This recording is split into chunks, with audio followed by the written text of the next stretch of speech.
dönmez gururum. Kollarıma güç veren varım ata.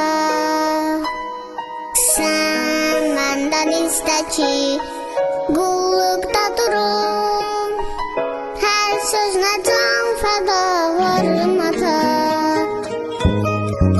Zahmetimi çekmişsen notubillerin. Saçlarına ağlar karşıp. Ellerimi tutmuşsan güç veriptir ellerim.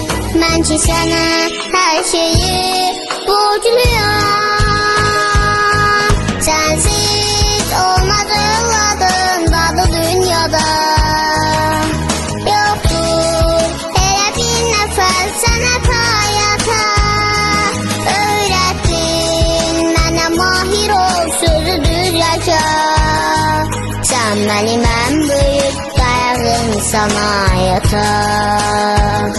Sen benim en büyük dayağım sana hayata.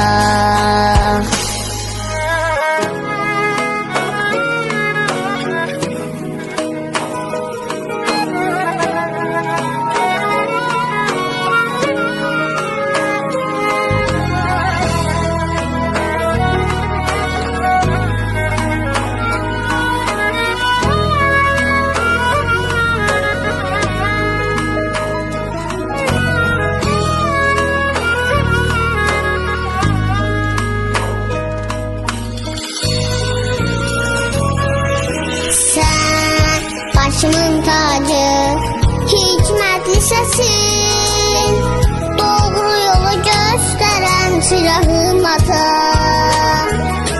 Sen bir hayat kimi, candır nefesin, her sözüne can feda canım ata. Zahmetimi çekmişsen notubillerin. Saçlarına ağlar karşıp. Ellerimi tutmuşsan güç veriptir ellerim. Ben ki sana her şeyi borçluyum. Sensiz olmaz evladım dadı dünyada.